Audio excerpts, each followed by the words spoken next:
Good evening, everyone. Justin, we had good meetings. Prime Minister Trudeau and I just concluded a very productive bilateral meeting, the first of what I'm sure will be many close and cooperative sessions. One of our last foreign trips I made was, as Vice President, was to visit the Prime Minister in Ottawa. And today, we're able to drive right into the many vital issues of importance for both our nations. For both our nations, getting COVID under control at home and around the world is an immediate priority. And we're committed to work together to help prevent future biological threats by strengthening the World Health Organization, supporting our bold targets under the Global Health Security Agenda, cooperating in a global partnership against the spread of weapons of mass destruction, and engaging in other multilateral institutions to promote transparency, build capacity, and strengthen global norms. We also agreed to work in close cooperation to strengthen the supply chain security and resilience, and to ensure that Canada and the United States are driving a robust economic recovery that benefits everyone, not just those at the top. That's especially important because we know that this pandemic is not affecting everyone the same way. Women are dropping out of the workforce at alarming rates. Black, Latino, and Native are also, and other minorities, are particularly hard hit. We also agreed to work together on an inclusive recovery using the tools available through the small and medium enterprise chapter of our trade agreement to support women and minority-owned businesses. We also doubled down on our efforts to tackle climate change. It was really encouraging. Now that the United States is back in the Paris Agreement, we intend to demonstrate our leadership in order to spur other countries to raise their own ambitions. Canada and the United States are going to work in lockstep to display the seriousness of our commitment at both home and abroad. To that end, we're launching a high-level climate ambition ministerial, and to align our policies and our goals, and to achieve net zero emissions by 2050. Prime Minister Trudeau and I share an unwavering faith in the capacity of our peoples to meet the challenges of this new age if we lead with our core strengths, our democratic values, our diverse and dynamic peoples. We both recognize our responsibility as leading democracies to defend our shared values around the world and to strengthen our own democracies at home. That means rooting out systemic racism and unconscious bias from our institutions and our laws, as well as our hearts.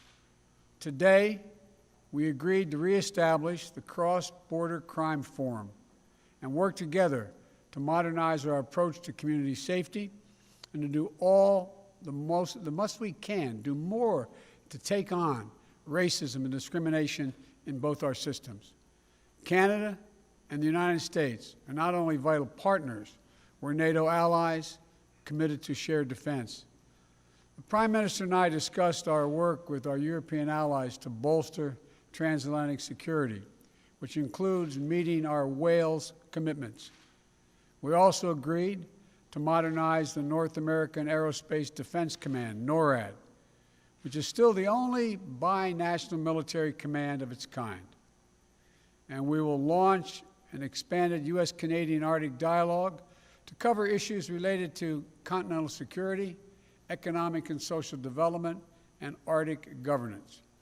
And finally, coming on the heels of the G7 meeting last Friday, it was an opportunity for Prime Minister Trudeau and I to explore our bilateral partnership to reinforce and help drive issues of concern in our hemisphere and globally. That includes coordinating our approaches to better compete with China and to counter threats to our interests and values. Let me reiterate our support for the release of the detained in China, two Canadians, Michael Spavor and Michael Covering. Human beings are not bartering chips. You know, we're going to work together until we get their safe return. Canada and the United States will stand together against abuse of universal rights and democratic freedoms. We're going to strengthen our shared commitment to providing safe haven for refugees and asylum seekers, and so much more. The United States has no closer and no more important friend than Canada. Our nations share a close geography and history that will forever bind us together, but our values are even more consequential. But it's the shared spirit of our people that's going to ensure ours is a future of hope and opportunity. Canadians and Americans are innovative, creative, entrepreneurial, competitive, open-hearted, and rights-respecting. There's nothing we cannot achieve when we commit ourselves to it. And when we work together, as the closest of friends should, we only make each other stronger. So thank you again, Mr. Prime Minister, for your friendship and for your leadership. I look forward to when we're able to meet in person and all that Canada and the United States are going to accomplish together. So God bless you, and thanks for today. Thank you so much, Joe. Thank you, tout le monde. Merci tout le monde. Let me begin by saying that all of us are thinking of our friends in Texas right now. I know Sask Power has been sending electricity down, and as I told the President, Canada is here to help however we can. Mr. President, it's been great to sit down with you this afternoon. This is, of course, not the first time we've worked together. Back in 2016, I had the pleasure of hosting you here in Ottawa as Vice President. Over dinner, I remember talking about how the extraordinary friendship between Canada and the United States has not just weathered changing seasons, it has grown ever deeper and stronger. Well, today, we're taking our next step forward. The President and I discussed the ambitious new partnership roadmap based on shared values and priorities that will guide our country's work together over this coming year. In the face of COVID-19, climate change, and rising inequality, this is our moment to act. So we're not wasting any time in getting down to work. Job one remains keeping people safe and ending this pandemic.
Thank you, Justin. Au revoir.